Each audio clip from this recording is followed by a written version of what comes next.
Hello guys! Hello, this is for Pisces. Welcome dito sa aking channel, Palaran 888. Welcome guys. Alamin natin kung ano ang pwede mong i-expect, Pisces. Okay, so this is general reading. So, tingnan natin kung anong message energy provide para sa inyo.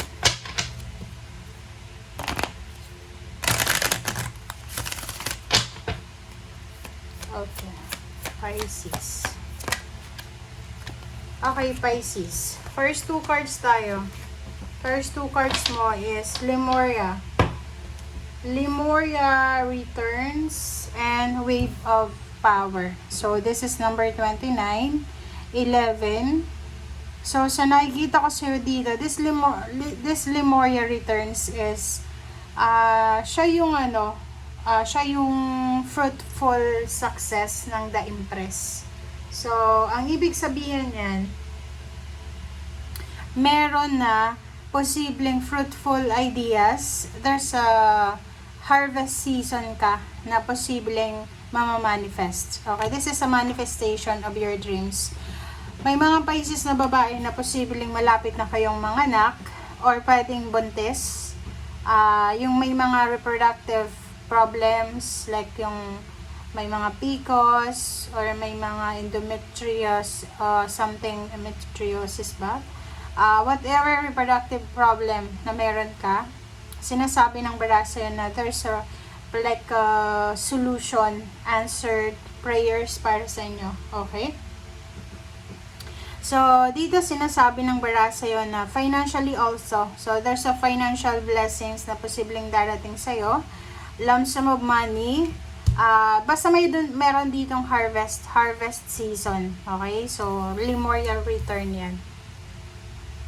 Okay, next is wave of power. Okay, wave of power. A surge of power. This is parang sabihin na natin na emperor.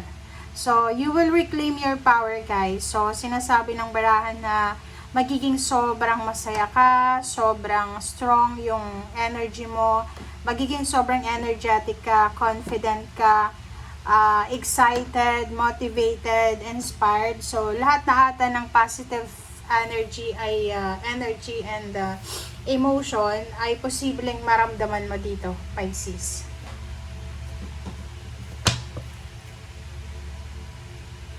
Okay.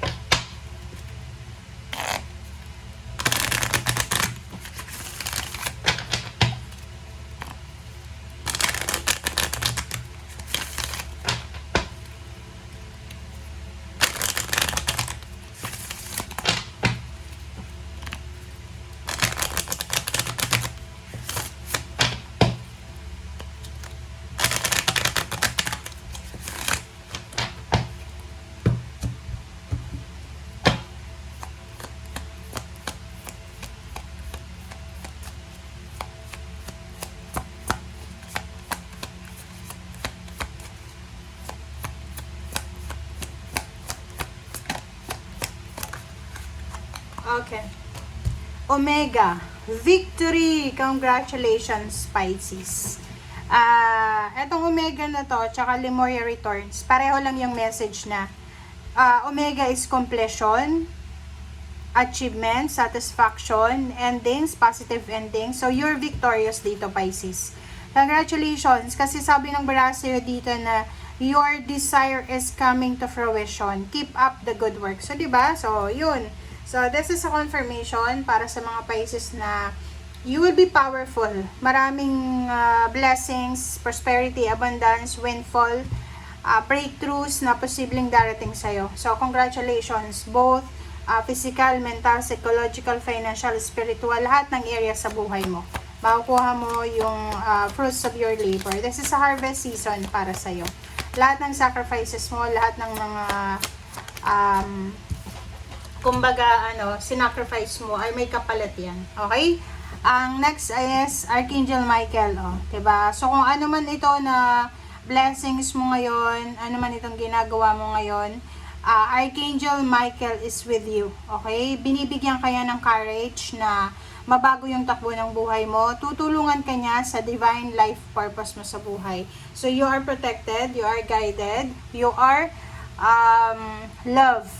And naandyan si Archangel Michael para proteksyonan ka. Pisces, congratulations. Kasi hindi lahat ng zodiac signs lumalabas yan eh. So, this is victory, fruition, and power, blessings, protections, lahat na andyan na. So, congratulations, Pisces.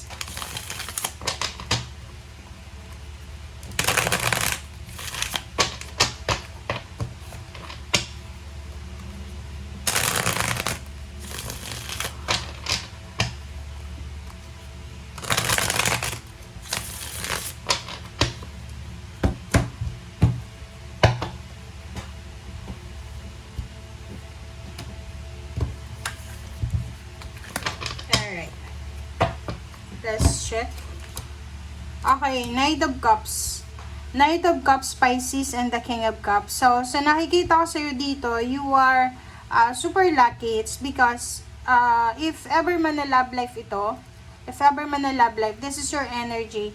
So, possible na yung emotional balance is nasa'yo. So, you are receiving, you are giving love, support, energy, protection. So, may posibleng mag-offer sa'yo ng love, ng friendship, and at the same time, reciprocated yung mga binibigay mo. Like, pera man yan, emotion man yan, energy yan. So, nakikita ko sa'yo dito na you will be super happy, contented, calm, so whatever man yan. Okay? So, masaya ito na nag-aantay sa'yo. Okay, Pisces? So, yung Knight of Cups dito is, this is your energy. This is Cups. Like for example, may asawa ka na, babae ka man o lalaki, meron pa rin magkakagusto sa'yo. So, nakikita ko sa'yo dito na, kahit mayroon ka ng commitment, may mga tao pa rin na interesado sa'yo. Yung parang nagtataka sila, bakit si Pisces ka nito? Bakit ganun? You have an accelerating energy sa buhay mo. Parang ganun. Okay, next is suspended person. This is a hangman and ten of swords. So, whatever man na nahang sa buhay mo ay posibleng matutuloy na to. So, ang nakikita ko sir dito, may posibleng unexpected na meet up with someone na naging part ng buhay mo. Like, for example, yung ex mo. So, Pisces, like, may ex ka na sabihin na natin na hindi naging maganda yung takbo ng relationships nyo. Iniwan ka or niloko ka, parang ganun, trinaitor ka.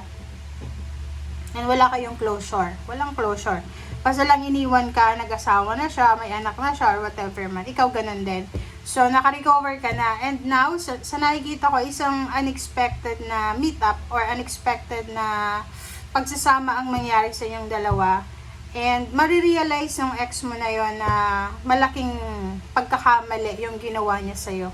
Okay? But, sa nakikita ko, you will have talaga closure. And, yung taong ito na nang-iwan sa'yo, itong taong ito na gumawa ng hindi maganda laban sa'yo sa past mo, magsisisi siya. Kasi iba yung makikita niya ngayon eh. Maybe, he or she expecting na loser ka na ngayon, na kabaliktaran. Diba? Kabaliktaran kasi ang akala nila hindi ka magtatagumpay, ang akala nila is magiging ganyan ka lang habang buhay. But, in reality, hindi eh. Kabaliktaran yung nangyari. Naging successful ka, victorious ka, naging humble ka, naging masaya yung buhay mo. And contrary sa nakikita mo dito ngayon sa ex mo, or yung sino man yan, na nakikita mo sila na they are battered, they're sad, yung iba may sakit, pwedeng na-stroke, or ano pa man. So, nakikita ko siya dito, makakakuha ka na ng closure ngayon. So, makakaramdam ka na, tama yung direction na tinahak niya.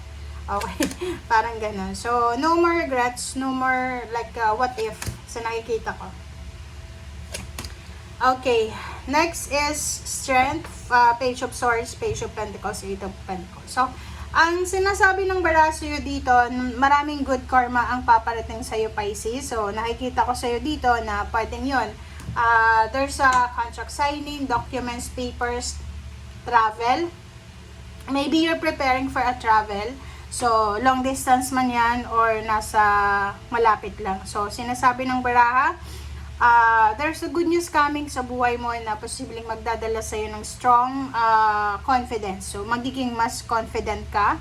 Financially, this is for your future, Pisces. So, ihanda mo yung sarili mo kasi marami kang pera na makukuha. Maraming success and victory ka na makukuha sa future, lalo na dyan sa kung ano man na ginagawa mo sa ngayon. Okay? Thank you guys for watching. Bye!